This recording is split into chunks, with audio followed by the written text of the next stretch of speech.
Dear students, good morning, आदाब, नमस्ते। कैसे हैं आप? आशा करता हूं कि आप सभी स्वस्थ और सुरक्षित होंगे।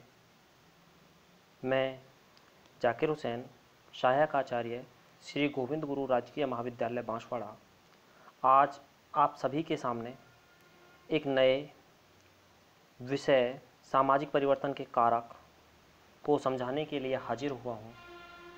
इसके अंतर्गत हम पार्ट 1 के अंतर्गत सामाजिक परिवर्तन के जो कारक हैं उनमें 3 कारकों का अध्ययन कर चुके थे, जिसमें पहला कारक था प्राकृतिक या भौगोलिक कारक, दूसरा था प्राणी शास्त्रीय या जैविक कारक और तीसरा था जनसंख्यात्मक या जनसंख्यात्मक कारक।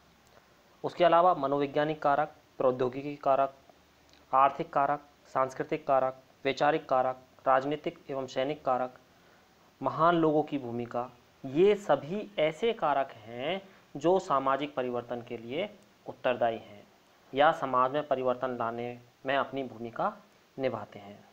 तो हम पार्ट 1 के अंतर्गत प्राकृतिक या भौगोलिक कारक, प्राणी शास्त्रीय या जैविक कारक और जनसंख्यात्मक कारकों को पढ़ चुके हैं।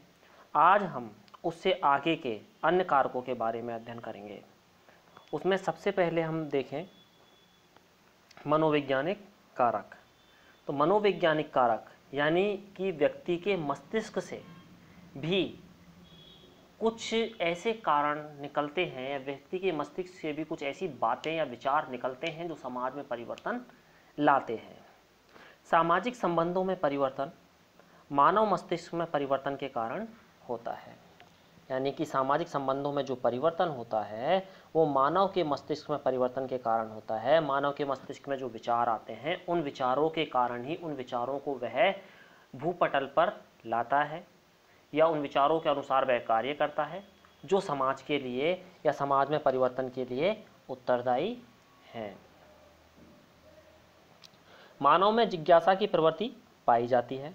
इस प्रवृत्ति ने ही मानव को आविष्कार करने और अज्ञात को खोजने की प्रेरणा दी है। यानी मानव में जिज्ञासा, उसमें जिज्ञासा रहती है कि कुछ करूं, और जब व्यक्ति कुछ करता है या कुछ पाने की कोशिश करता है तो वह जो प्रक्रिया चल रही है या जो स्थिति है या जो व्यवस्था है उसमें बदलाव लाने की कोशिश करता है, और जब वह बदलाव लाने की कोशिश करेगा तो उसमें उसके कारण समाज में परिवर्तन होगा।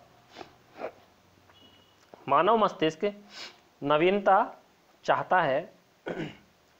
एक ही स्थिति से वह ऊब जाता है। इस ऊब से मुक्ति पाने के लिए नए परिवर्तन को जन्म देता है।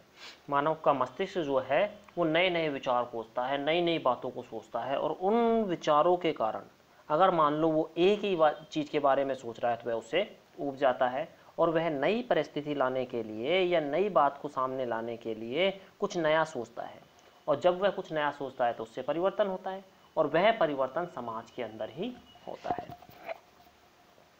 मानसिक असंतोष एवं संघर्ष सामाजिक संबंधों को प्रभावित करता है, जिसके फलस्वरूप समाज में परिवर्तन होता है।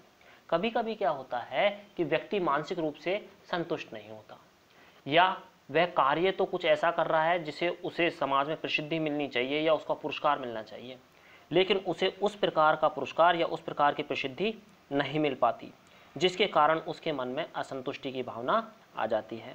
वह संतुष्ट नहीं हो पाता है, और उस असंतुष्टि की जो परिणति होती है वह संघर्ष के रूप में हमारे सामने आती है, और उन संघर्ष के कारण जो सामाजिक संबंध हैं उस व्यक्ति के अन्य व्यक्तियों के साथ वे संबंध प्रभावित होते हैं, जिससे समाज में परिवर्तन होता है।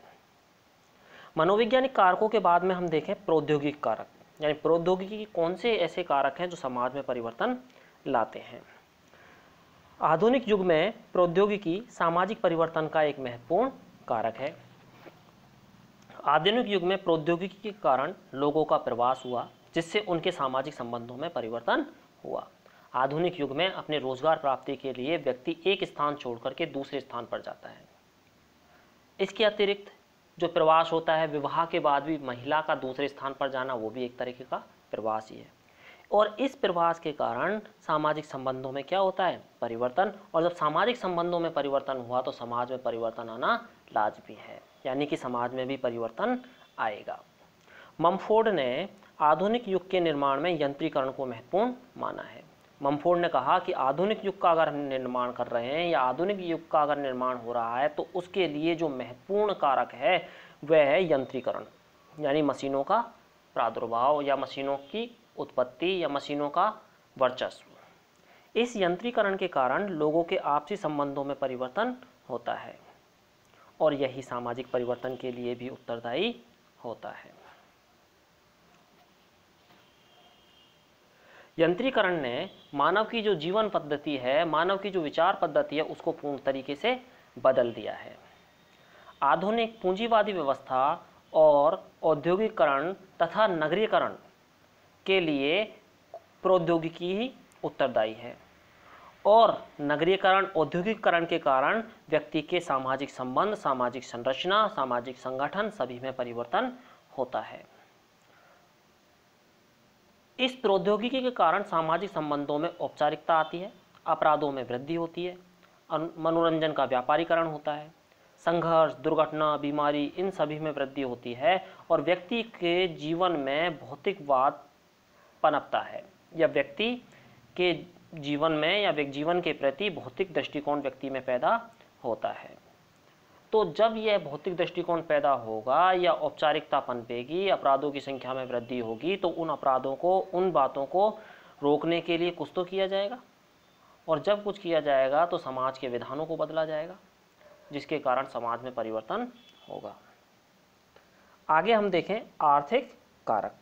सामाजिक परिवर्तन के लिए जो कारक उत्तरदायी हैं उनमें आर्थिक कारक भी एक महत्वपूर्ण कारक है।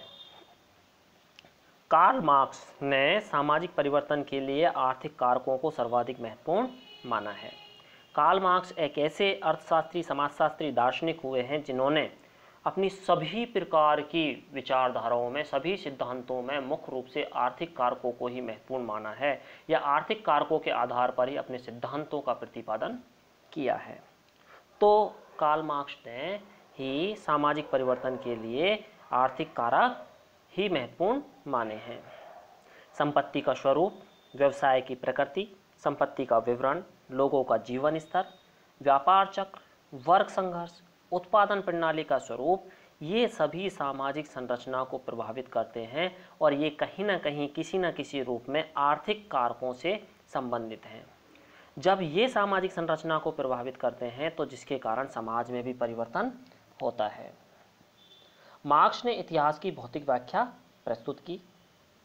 उनका मत है कि आर्थिक ढांचा ही समाज का मुख्य ढांचा है, जिस पर समाज की सामाजिक, राजनीतिक, धार्मिक, सांस्कृतिक व्यवस्था आधारित है। अतः जब समाज के आर्थिक ढांचे में परिवर्तन आता है तो संपूर्ण समाज व्यवस्था भी परिवर्तन के दौर से गुजरती है। उत्पादन प्रणाली में परिवर्तन न होने के साथ साथ समाज में परिवर्तन होते रहे हैं। यही कारण है कि कृषि व अर्थव्यवस्था पर आधारित समाज औद्योगिक समाज से भिन्न होता है। कहने का तात्पर्य संपूर्ण जो अब तक बताया उसका यही है कि आर्थिक कारकों के कारण भी समाज में परिवर्तन होता है।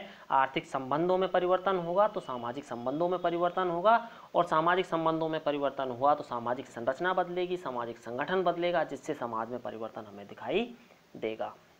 इस प्रकार आज के इस वीडियो में हमने सामाजिक परिवर्तन के 3 अन्य महत्वपूर्ण कारकों को जाना, जिसमें नंबर 1 था मनोवैज्ञानिक कारक, उसके बाद प्रौद्योगिक कारक और उसके बाद आर्थिक कारक। इसके अलावा अन्य कारकों को हम अगले वीडियो में जानने का प्रयास करेंगे। तब तक के लिए आप सभी को बहुत बहुत धन्यवाद। शुक्रिया।